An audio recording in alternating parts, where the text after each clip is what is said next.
Assalamualaikum warahmatullahi wabarakatuh. Bismillahirrahmanirrahim. Alhamdulillahi rabbil alamin. Wal aqibatu lil muttaqin wala udwana illa 'alal zalimin. Asyhadu an la ilaha illallah wahdahu la syarika lahul malikul haqqul mubin. Wa asyhadu anna sayyidana Muhammadan abduhu wa rasuluhu shadiqul wa'dil amin.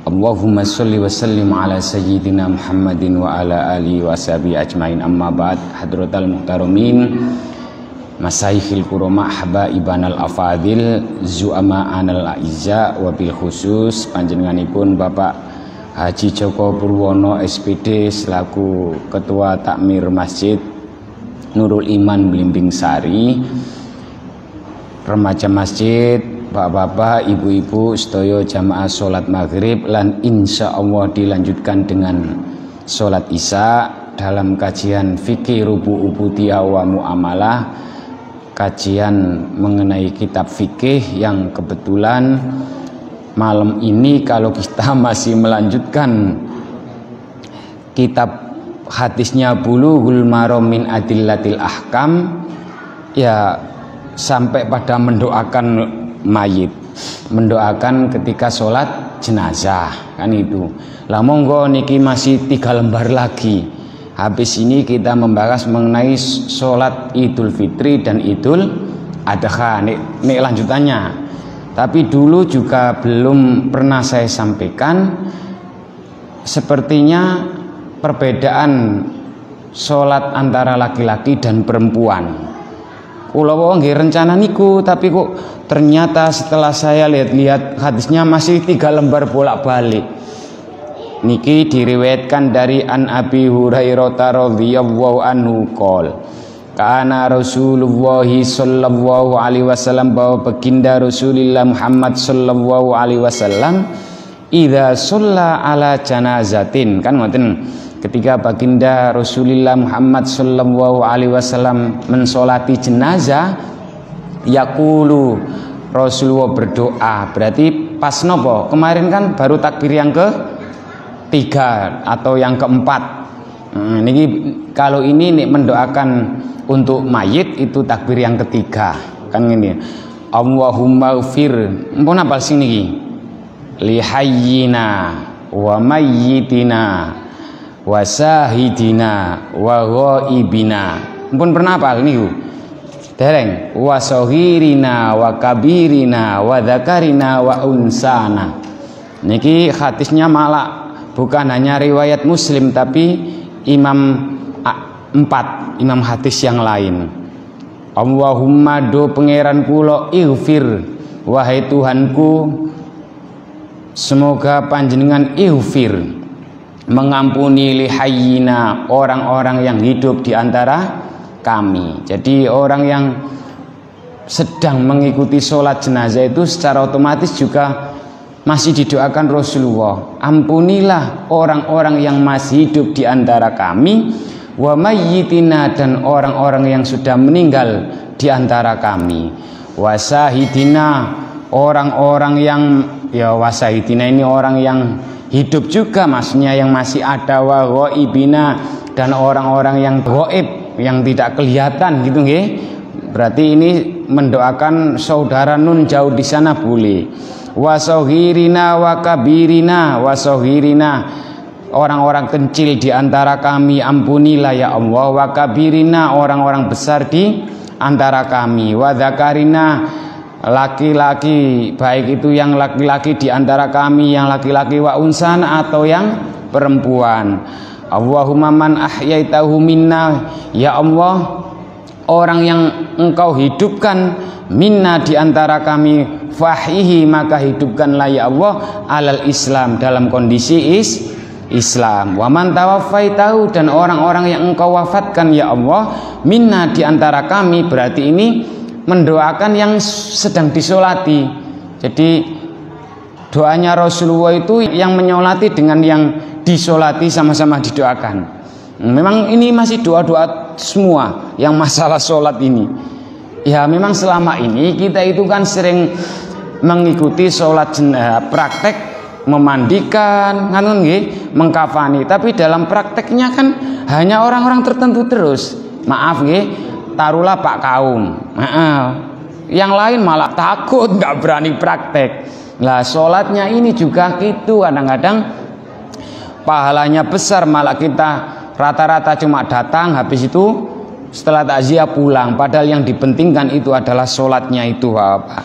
Wasohirina tadi tulisannya hilang lagi. Waman tawaffaitahu minna, dan orang-orang yang engkau wafatkan ya Allah minna di antara kami, fatawaffahu alal iman, maka wafatkanlah dalam kondisi masih mempunyai iman. Niku hadis riwayat Muslim. Yang selanjutnya lagi dibaca terus kalau mboten dikabari berarti masih disuruh ngelanjutin temanya, kalau tidak langsung pindah. Memang hadisnya, kalau hadisnya itu lebih luas, tapi menguraikannya lebih dalam fikihnya. Terus niki kemarin sudah nggih yang dari niki, idza shallaitum alal mayyit, apabila kita menyolati mayit, fa akhlisu lahu du'a, maka ikhlaskanlah untuk mendoakan. Nah, niki selanjutnya hadis nomor 590, wa Nabi Hurairah radhiyallahu anhu, dipun critakake dari sanad akhir Abu Hurairah radhiyallahu anhu anin Nabi sallallahu alaihi wasallam maqal asri'u bil janazah, cepet-cepetlah dengan mengurusi jenazah, apa cepatlah dengan ketika mengusung jenazah.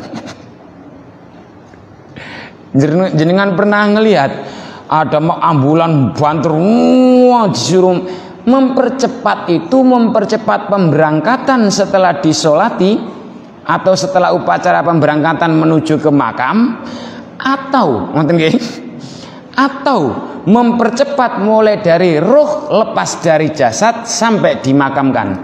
Selama ini pripun jenengan pemahamannya selama ini? Terus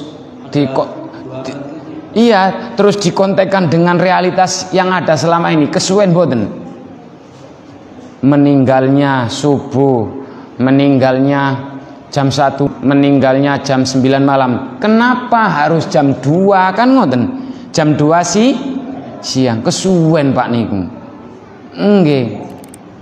Di daerah kula Jawa Timur ngriko, desa kula ki Pak, selama belum jam 12 malam dan tuan rumahnya siap untuk diberangkatkan malam ini, sekalian malam itu juga. Nggih. Jadi meninggalnya kok jam 9, rapat dulu. Gimana? Oke, lanjut. 1 jam selesai. Nggih. Lah niku semua juga mengacu hadis sebenarnya. Makanya tapi kita salah, yang dimaksud cepet-cepet niku malah cepet berangkat, sehingga dalam sinetron itu sampai jenazahnya jatuh, mboten ngerti saking cepete.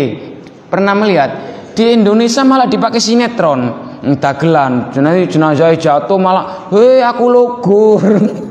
Aku jatuh. Bukan pemberangkatannya yang dipercepat, tadi prosesi detik-detik roh dicabut dari badan sampai dimandikan, dikafani, disolatkan, itu yang harus dicepatkan. Nanti ada hadisnya kalau dibaca semua loh niki, biasanya ada. Nggih. Asri'u bil janazah, cepet-cepetlah kamu. Napa enak nerjemane? Karena selama ini jangan-jangan kita itu sering membaca terjemahannya, ya tergantung yang nerjemahkan. Bahasa redaksinya nggih, asri itu cepet-cepet, bil janazah, dengan masalah jenazah, ngoten. Cepet-cepetlah jenazah itu nang diurusi, ngoten lho. Cepet-cepet itu berarti ya diupakara, mulai dimandikan, dikafani. Fa intaku solihatan, jika ternyata jenazah itu orang yang soleh, ngoten nggih, orang yang baik, fa khairun tuqaddimunaha ilaihi, maka kita termasuk orang yang mensegerakan kebaikan yang akan diperoleh, maksudnya pahala yang akan diperoleh oleh jenazah itu, jika jenazahnya itu orang baik. Enggak, wis gak sabar niku malah cepet aku nang dimasukkan ke alam yang kelima. Alam napa namine? Alam kubur atau alam barzah. Jadi alam azali, alam roh, alam perut, terus apa? Alam dunia. Yang keempat ini alam dunia. Nah, yang kelima alam kubur. Yang keenam alam mahsyar. Yang ketujuh alam akhirat. Lah kita ini baru yang keempat. Yang tiga sudah dan yang tiga belum. Kita itu. Oke, nggih, dilanjutkan. Ini sebagai motivasi Bapak Ibu biar kita itu kalau diusahakan takziah itu tidak datang tok, tapi juga menyolati. Pahalane nggih ageng lho menyolati niku. Cek mangkirin. Wa intaku siwa dzalik, apabila ternyata kenapa kita disuruh mempercepat jenazah agar segera dikubur, dimakamkan. Wa intaku siwa dzalik, apabila ternyata jenazah itu tidak demikian, tidak baik, tidak orang soleh, ngapunten, ya tetap kita nggak boleh menceritakan jeleknya jenazah. Intinya nggak boleh menceritakan keburukan jenazah, kejelekannya, nggak boleh menyebut jeleknya. Nggih. Dadi udguru makasina mautakum, sebutin sing api-api wae lah.